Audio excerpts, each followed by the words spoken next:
Maria, it's time to meet our searching number 1. Reveal!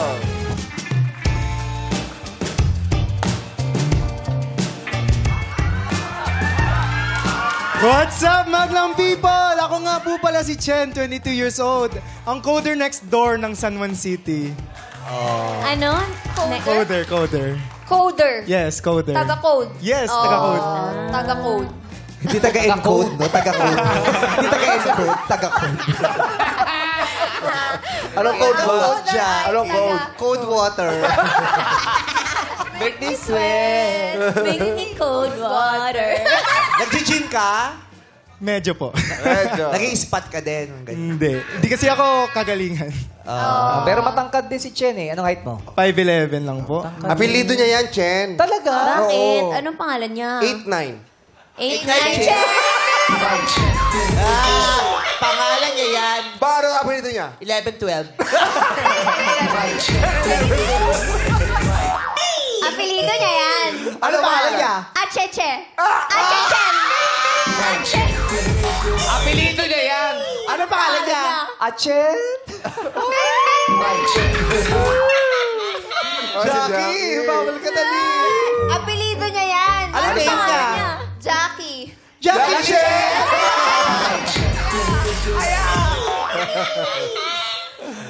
Okay. Ilang taon ka na? 20? 22 po. 22. Yes. Kailan ang last girlfriend? Wala pa po.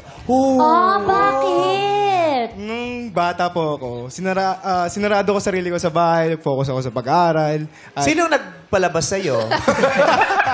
college po. College. Ikaw na rin yun. Ikaw na rin. Ako na rin po. Gusto ko na rin po kumilala, makisalo, makipagkaibigan, Hindi ka nakaramdam ng kilig ever? Nakakaramdam.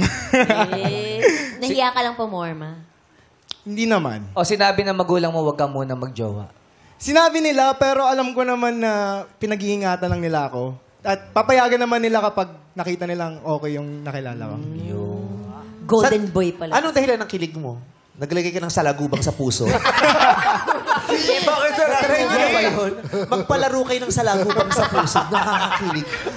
Yung paa nyo talaga, uunat yung paa nyo. Nakakiliti.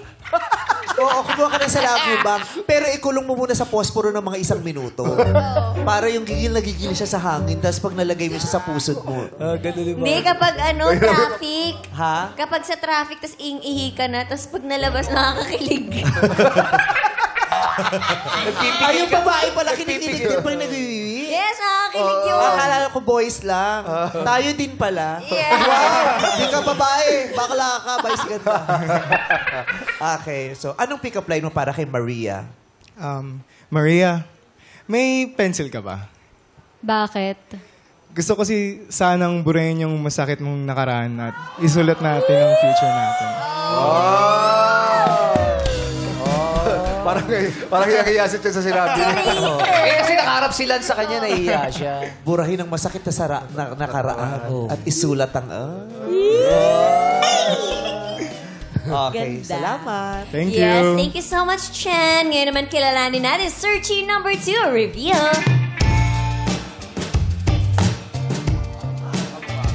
What's up, madlang people? Ako nga pala si Christian, 20 years of age. Ang chinito rider ng dagat-dagatan na Botas City. Si Chen at saka si Christian. Pareho sila ng pantalo ni Rhea Jen. Si Rhea Chen. Favorite mo talaga si Rhea Chen. Kaklase. Favorite ko yan eh. Isa pa punta ka nga rito. Hindi man nakakanta kahit na. Magkikita lang tayo. Okay. Anong ganap mo, estudyante? Opo. Saan? Sa Universidad de Manila po. Oh. Sa Maynila. Opo. Central po. Kasi di ba merong, ano yung school ng Chuchu Makati pero nasa Santa Mesa?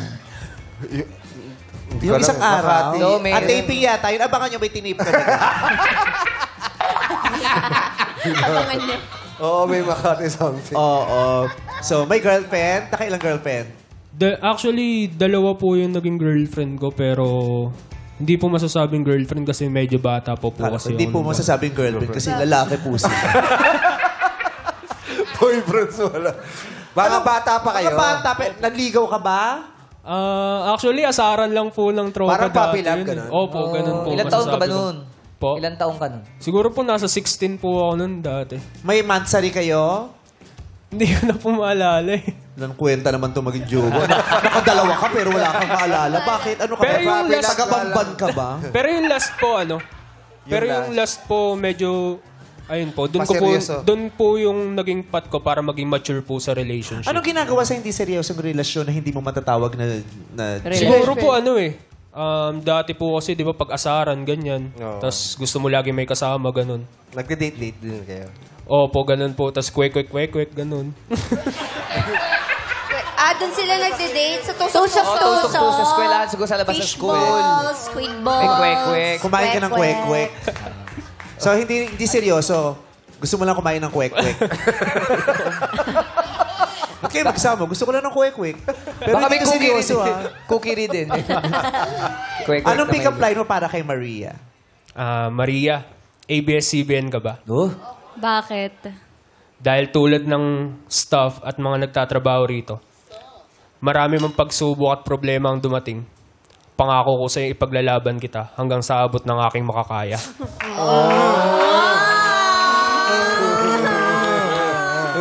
Pinaalala mo eh. Hindi nga namin pinapansin ka na. Okay na kami! Hindi namin magtrabaho rin, Chon. Tsaka magpatawa, tapos ganyan yung pick-up line mo.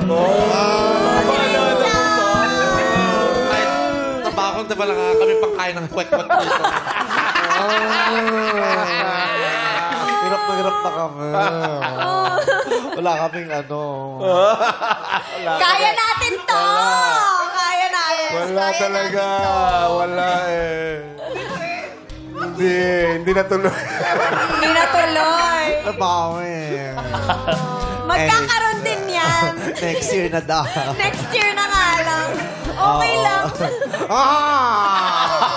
Payat pa naman siya. Ayun, pa naman siya ngayon. Ready na.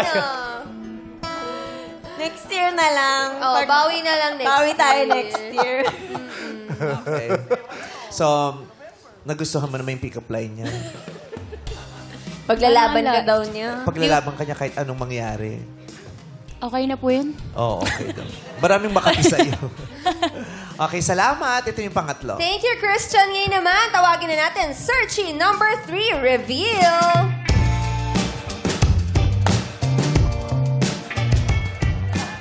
Gusto niyo lumabas talaga sa kahon lahat, no? O, sige, pakilala ka na, Nak. What's up, madam people? Ako nga pala si JR, ang marketista ng Taytay Rizal. Marketista? Opo. Ano yung marketista? Marketing student po. Sa Taytay. Eh, kamusta doon? Hindi ba binaha doon? Hindi naman po.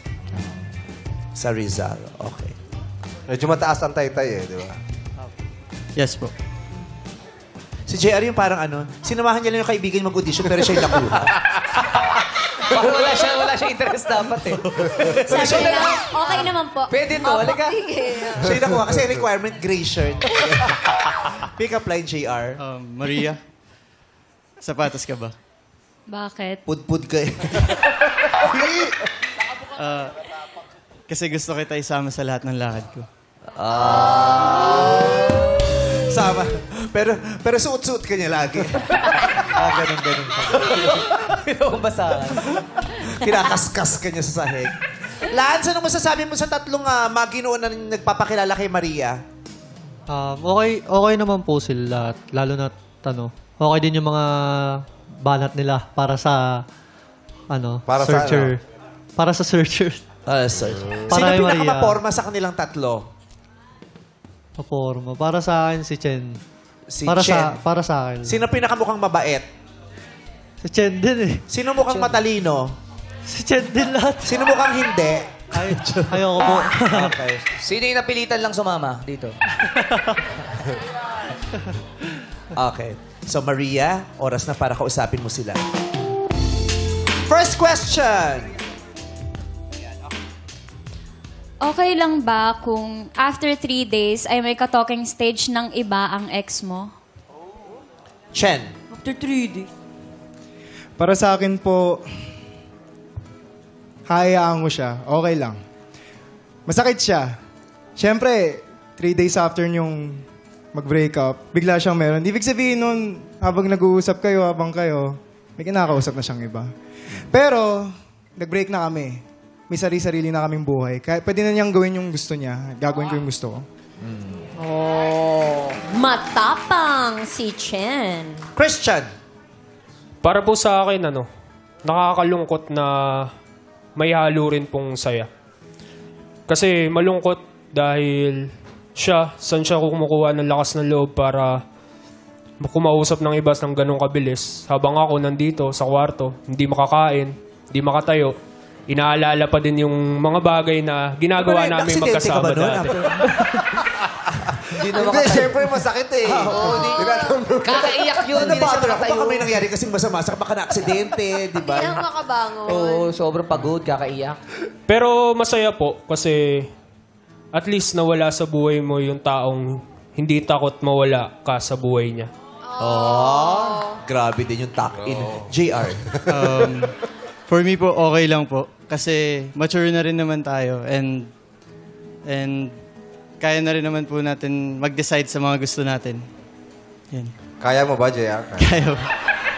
Parang namumutla na si JR. Gusto mo JR, tungkol? humihinga ka pa ba? Oo. Huwag nyo kasi pinapainom yung mga tao dun sa likod ng kurtina habang di tinatawa. Maria, pumili ka na. Kanino mo ibibigay ang green flag? Kay number 1 po. Number 1! Anong nagustuhan mo sa sinagot niya? Nagustuhan ko po yung answer niya kasi talaga namang, syempre wala na kayo. So, dapat labas ka na doon sa kung anong gawin niya. Pero it shows, syempre, kakabreak mo lang. Parang ganun lang kabilis na mag-entertain ka. Ganun. Pero, okay din yun kasi, ayun nga, nahayaan mo na lang kasi labas ka na sa kung anong ng partner. Lance, approve, disapprove? Para sa akin po, okay rin po yung sagot ni Chen, pero mas nangibabaw po sa akin yung sagot ni Christian. Oh, Kasi na kung sa akin rin naman mangyayari yung ganun, or di ba? Mag-gym din kayo. Masakit din kasi yun. Oo, masakit din. Okay. Thank you very much. Congrats sa'yo, Chen. Anong next question mo? Anong red flag na bagay ang nagawa mo dahil na-impluwensyahan ka ng mga taong nakapaligid sa'yo? Like barkada, mga ganyan. Unahan natin si JR, number 3. Masasabi ko pong red flag ko is pag masyado na po ako nag-enjoy, medyo nakakalimutan ko na po siya. And, ayun po. Pag nakalimutan mo siya, anong ginagawa mo? Mostly po parang nakikarry away po ako with my things. And, ayun po, nakakalimutan ko na po siya. Pero not to the point po na... Nandulkulax ka kagabi, no? Bago ka sumalang dito. Pinanghina. Nanghihina na siya. Okay. Pero ano? Pero po... Ayun, So, mabalikan ka na lang namin. Kumulo na yung siya, eh.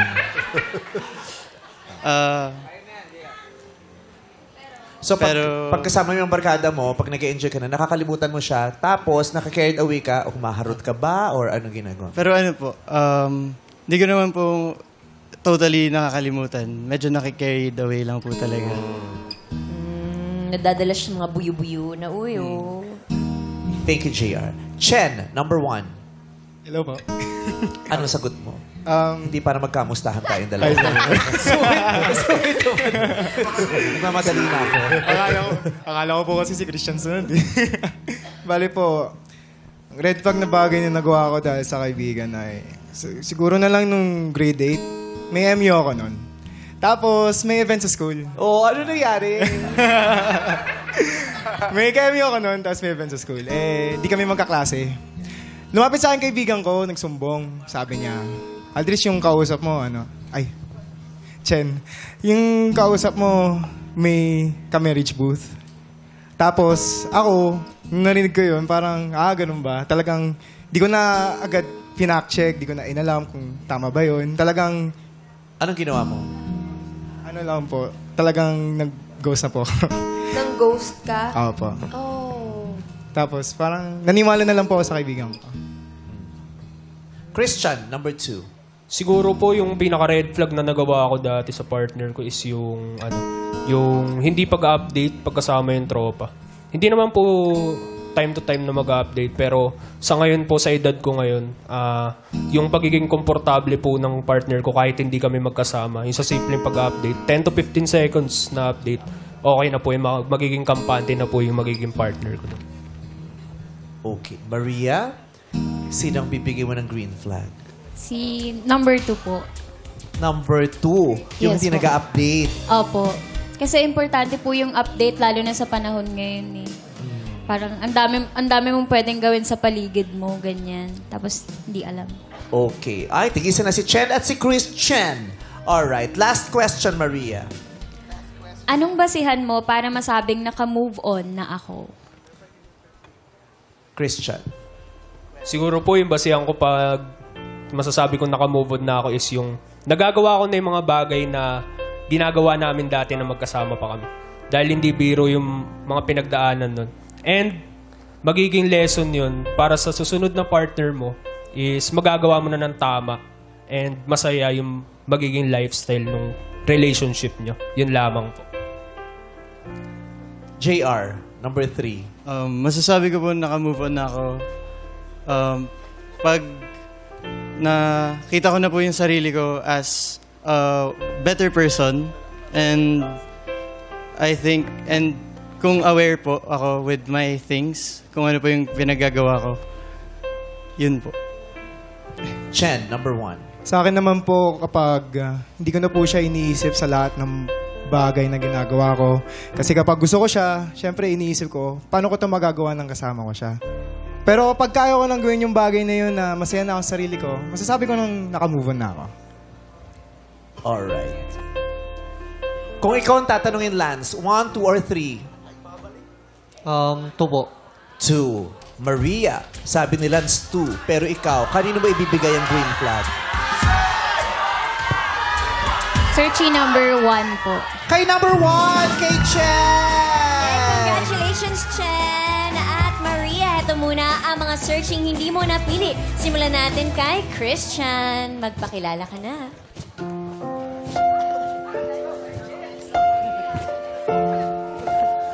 Hi Maria. Sana mag-enjoy kayo ni Chen kung ano man yung magiging takbo ng magiging relationship nyo and hope you to mag-understand kayo sa isa't isa. Thank you, Christian. Ito naman ang isa pang searchy na hindi mo napili. JR, magpakilala ka na.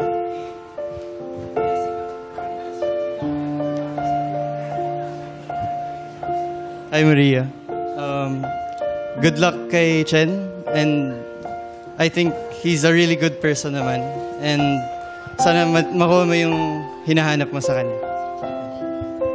Nice to meet you. Maraming salamat sa iyo, JR. Maria, may sasabihin sa iyo ang ex mo na si Lance. Go, Lance!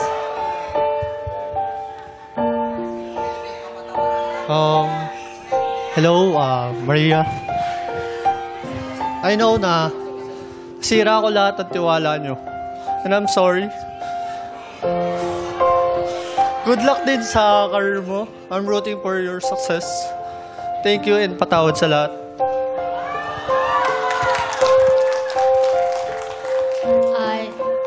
Thank you din sa loob ng 1 year and 4 months sa pagpaparamdam sa akin ng love. And thank you sa pagtatry ng best mo. Kahit hindi naging maganda yung ending ng relationship natin, I always wish you well. Thank you.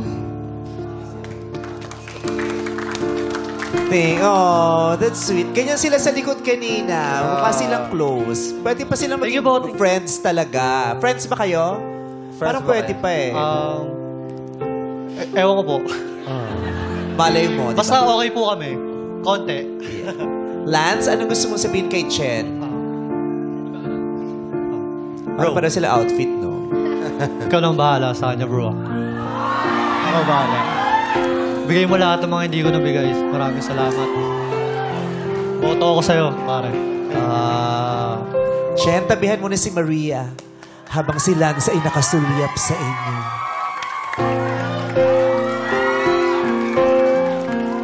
Maria, meet Chen.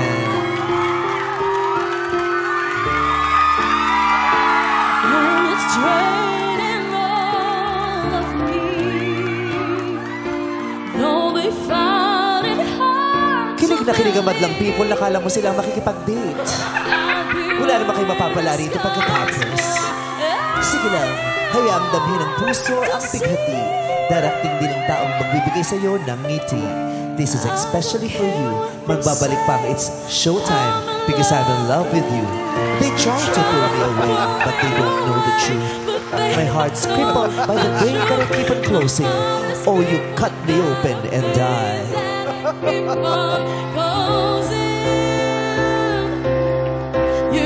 Everybody say